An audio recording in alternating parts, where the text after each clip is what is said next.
que você faria se de repente possuísse o corpo de uma personagem não tão principal assim, mas primordial para a história que você mesmo escreveu? Depois de toda aquela bagunça de dragões e maldições, o nosso casal maravilha vai ter tempo para conversar. E o diálogo parte da diva Fiona, que bate na porta do seu noivo Siegren com a cara de quem quer fazer as pazes. Ele, que estava afiando sua espada, permite que ela entre. E assim que se coloca ao seu lado, pergunta se ele não está chateado com ela, preocupado sempre, irritado em relação à diva, isso jamais. Ele pensa que ficar chateado com ela é algo impossível e comenta que gostaria de falar algo sobre o acontecido. Mas calma, não vem bronca por aí, e sim fanservice. O príncipe abraça a feiticeira com carinho. Os resultados da missão foram bons, então ele não pode dizer nada de ruim. A bruxa sorri satisfeita, mas fala que se ele quiser pedir algo pra ela, em troca de toda a agonia que ele passou a seguindo, que se sinta livre. Siegren fala que quer ver metade daqueles homens que estavam agrupados ao redor dela no banquete a elogiando, enterrados no chão, se é que me entendem. Isso vai ser meio difícil. Pede outra coisa. Siegren quer saber então qual é o segredo relacionado aos dragões que ela tanto esconde, e novamente a diva pede para ele escolher outra coisa. O príncipe joga ela na cama, aproximando seu corpo do dela. Ele encara sério, cerrando o punho e se pergunta o que deveria pedir. Fiona, às vezes, vendo o olhar desamparado do amado, sente a necessidade de provar o quanto é digna de sua confiança. Ela dá um peteleco no rosto do príncipe e pede para ele relaxar sua expressão. Agora o desejo que paira no ar é perturbar esse olhar despreocupado. Como a Siegren continua em cima dela, a diva começa a resmungar que ele é muito pesado. Esse não deveria ser o problema agora. Ele beija seu pescoço e depois questiona a noiva. Ela gosta tanto assim de Halon para se arriscar pelo reino, montando em um dragão?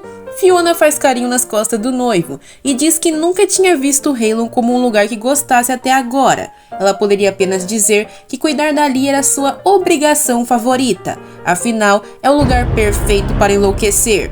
No entanto, quando ela foi embora e voltou, percebeu que sentia realmente falta daquele lugar. Ao fundo podemos ver a Fiona no banquete de comemoração da última missão. Ela estava sorrindo calma, como não fazia muito tempo. Ela está sorrindo agora olhando para o Siegren e sente que pode fazer algo de bom. Governar Halon se tornou não apenas um dever, mas uma paixão.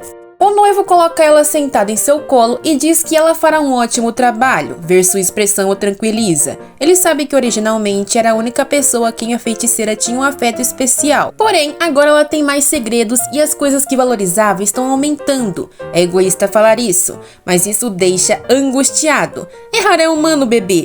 Ele fala que não tem dúvidas de que ela será uma ótima chefe de família, mas unindo suas testas completa a frase, dizendo que em troca disso, ela deveria pensar em cuidar muito bem dele, afinal ele pode ser mais irritante do que ela pensa. Vamos entender o lado do menino, né?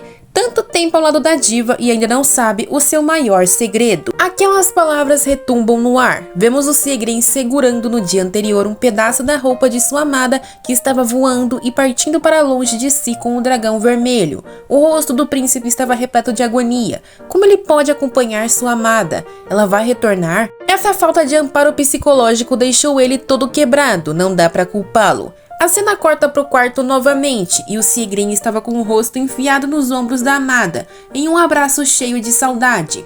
Fiona chama sua atenção e diz que só foi capaz de fazer tudo o que fez antes porque ele esteve ao seu lado durante todo o tempo, e a feiticeira completa falando que, sendo assim, ela também não é tão forte quando ele acredita. Ela o abraça e diz que não é surpresa que o príncipe seja alguém importante para ela. Ai, que tal o pulo do gato? O Siegren não quer apenas isso. Ele quer ser a pessoa mais importante da vida dela. Quanto mais forte aquele egoísmo se torna, mais aquelas palavras vão se desintegrando uma a uma. Quando ela se sentir frágil, ele quer que ela confie nele completamente. Aquele eu covarde do príncipe o está destruindo de dentro para fora, mas novamente ele fala que ele sente o mesmo por ela. Não, neste mundo, ela sempre será o mais importante para ele.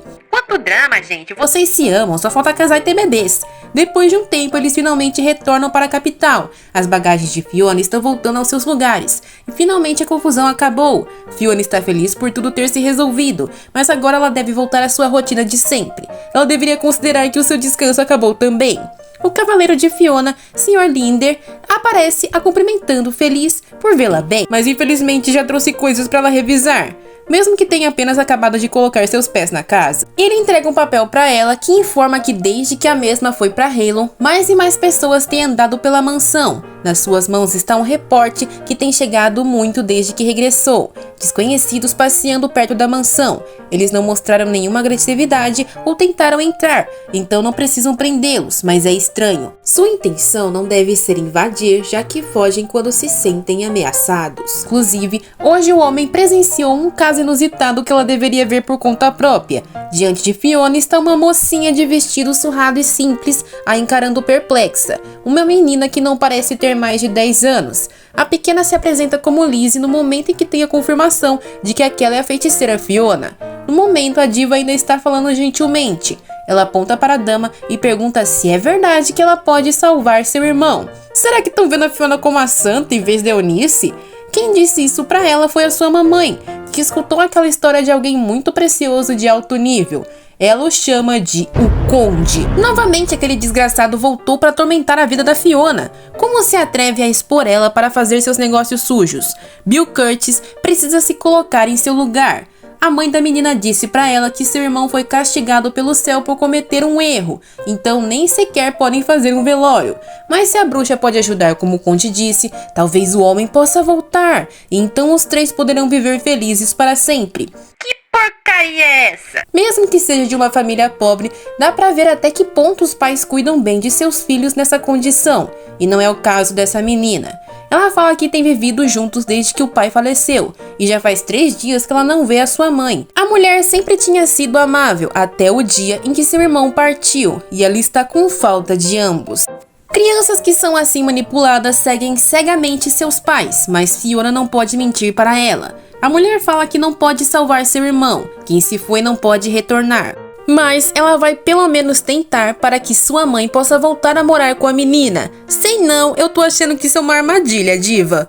Fiona observa enquanto a garotinha se afasta com o guarda à sua frente. Muitas pessoas já perderam parentes em Halon e ela não consegue parar de consolar alguém quando a vê nessa situação. Todavia, tudo aquilo que pode fazer é proteger os vivos o melhor que puder. Mas, ainda assim, ela está irritada. Como o Conde maldito pode provocar algo como aquilo? Os cavaleiros atrás dela estão irados com a situação. Em momentos como aquele, estão criando falsos rumores sobre a senhorita, manchando sua honra. E aquela dama é a sucessora de Halon, ou seja, não se trata só dela, e sim da honra de Halon. Mesmo se a pessoa por trás daquilo for um patriarca de família nobre, os cavaleiros não podem deixar aquilo passar. Todos gritam que as dívidas se pagam com juros. Fiona sorri observando que os gloriosos guerreiros do norte não esqueceram os costumes da terra do norte. E o melhor é que ela gostou daquilo.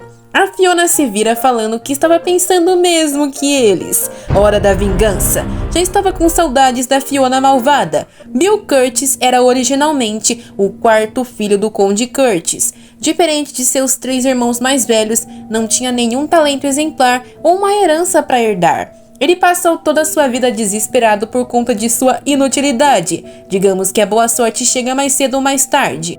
Eu diria era que, na verdade, ele faleceu os 3 irmãos mais velhos. Mas quem sou eu para acusar? Na verdade, desde que a escuridão recaiu sobre os humanos, o Conde foi o único herdeiro de sua família que sobreviveu milagrosamente em um evento. Ele deve ter pensado que foi o escolhido por Deus por conta disso. Com a escuridão se tornando mais frequente, as pessoas em pânico começaram a escutar o Bill. O número de pessoas vítimas do mal aumentou também, o que significava que aumentava o número de pessoas que todos os dias perdiam seus entes queridos. Bill dava sermões em edifícios, gerenciava um clube secreto na nobreza e o desespero dos nobres os impedia de ver a verdade. Sua angústia era o poder para o Conde. E para fechar a cereja do bolo, a Fiona recebeu a notícia de que a Eunice tinha sido atacada por um homem que foi pego no ato. Ele era um simpatizante das filosofias de Bill. A questão é, ele dizia que a escuridão era um deus que castigava as más ações, e a Eunice é a santa dali que pode resistir contra a escuridão, o que vai contra aquele deus idealizado. Siegren aumentou a escolta da senhorita, e ele ouviu dizer que suas feridas não são graves. Mas ainda assim ela se machucou, né? Ela deve estar bastante chocada. A Fiona parece calma, e claro que ela vai visitar a dama, mas pensou em levar um presente de melhoras antes. Ela está pensando em qual seria a melhor opção. Ela olha pro noivo e fala que quer pedir um favor desagradável a ele. Precisa ir ver seu pai e contar-lhe sobre o conde. Sigrid não tá entendendo nada, mas a dama pontua que o rei é alguém orgulhoso, e ela tem certeza que isso vai ofendê-lo muito. Afinal, Curtis está ameaçando a posição de imperador dele, acreditando que ele é especial e o escolhido nesse caos. Se as coisas chegarem ao ponto do imperador considerar o conde um traidor, isso não vai ser positivo para ele. O Sigrid dá um sorriso maligno e fala que sua noiva dá medo quando pensa em coisas assim, ou seja, vai cumprir suas ordens com prazer. A cena corta para Fiona chegando no condado. Um homem maligno dá as boas-vindas à garota, que finalmente decidiu se juntar a ele. Se ela está aqui, a senhorita também deve ter ouvido a mesma voz que ele próprio ouviu na escuridão quando seus irmãos faleceram. Você entendeu tudo errado, cara. A Fiona se decidiu apenas sobre uma coisa. Ela está pronta para acabar com você. Fiona confirma, ela também ouviu a voz. Ele estava certo no final, e os boatos não dizem apenas isso. Ela deve ser uma humana que teve uma revelação. Ele estende sua mão para ela e fala que todos estão a esperando. Conforme adentram os corredores do condado, a mulher pode ouvir inúmeras pessoas por detrás da cortina. Quantos estão naquele porão? Diferente de seus irmãos que se foram após irem na floresta caçar juntos, ele sobreviveu lá sozinho, e por isso até demônios o evitam agora, segundo suas palavras. Ainda acho que você que faleceu eles, meu bem. Naquele dia ele ficou doido e acredita que ouviu a voz de Deus, se autonomeando como um profeta que vai guiar os humanos.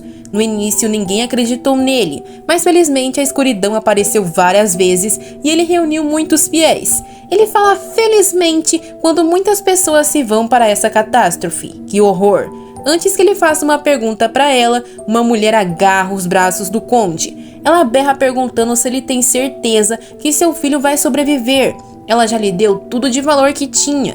Seu filho era um bom homem que viajava pelo império para conseguir dinheiro. Deve ter sido um erro de Deus levá-lo embora. Vocês acreditam que esse infeliz chutou a mulher? Ele grita que a mandou esperar. Talvez o Deus que dorme na escuridão ainda não tenha perdoado seu filho. Fiona já não aguenta aquilo mais. A bruxa fala que ele acha que foi escolhido. Que ingênuo! O mundo está cheio de pessoas iludidas como ele. O homem só teve sorte de sobreviver à caçada na floresta com seus irmãos. E ele continua sendo um grande mentiroso inútil. Essa mera coincidência não justifica seu comportamento. Antes que ele mude sua expressão de espanto, as cortinas se abrem e todos começam a ovacionar o conde, que sorri malignamente. Ele não se importa com o que a Fiona pensa dele. Ele tem aquela multidão ao seu lado. O Billy agarra os braços dela e fala que a mesma está destinada a ser sacrificada para o seu Deus hoje, nesse lugar. A escuridão terá seu próprio corpo, e é por isso que, assim como ele, a Fiona foi escolhida. Através dela, ele vai demonstrar às pessoas suas habilidades. A escuridão tá realmente naquele porão fechado, e o conde alerta ela a não usar magia, porque ele espalhou óleo pelo lugar, e qualquer faísca vai fazer todos serem queimados vivos. Ele grita que a escuridão logo entrará no corpo da Fiona Halon e virá para cumprir os seus desejos. Todavia, a escuridão começa a recuar para o pânico do conde. Ele não pode deixar ela se afastar e planeja atraí-la com desespero. O Curtis manda seus soldados atacarem a plateia. Não importa se tem crianças na multidão, eles serão o sacrifício e terão de começar tudo de novo. Antes que os guardas façam algo, o meu marido aparece na multidão e fala que aquilo é patético. Eles esperavam poder assistir tudo de longe, mas vão interferir. Siegren lidera o grupo empunhando sua espada. O príncipe se aproxima de sua amada, querendo saber se ela está machucada no palco. A diva fala que claro que não, mas parece que o estrago ali do lado foi feio. O Bill está ajoelhado no chão perplexo com um choque. O Siegren viu a forma como o homem agarrou a sua noiva mais cedo. Ele segura sua dama contra o seu corpo e fala que se ela não quiser pode impedi-lo. Caso contrário, ele planeja despedaçar aquele homem na sua frente. faz isso que eu tô com o rojão aqui pra comemorar, Segren. Vai. A diva diz, encarando o homem com nojo, que está tudo bem. Ela realmente não gosta dele e não vai mover um dedo para impedir o seu amado. Querem ver essa vingança? Eu sei que querem, mas eu vou dar um tempo para comprarem os seus fogos de artifício. Saberemos mais sobre essa treta em breve. Muito obrigada por assistir até aqui e se gostaram deixem o like e compartilhem. Obrigada aos membros do canal também. É isso, sayonara!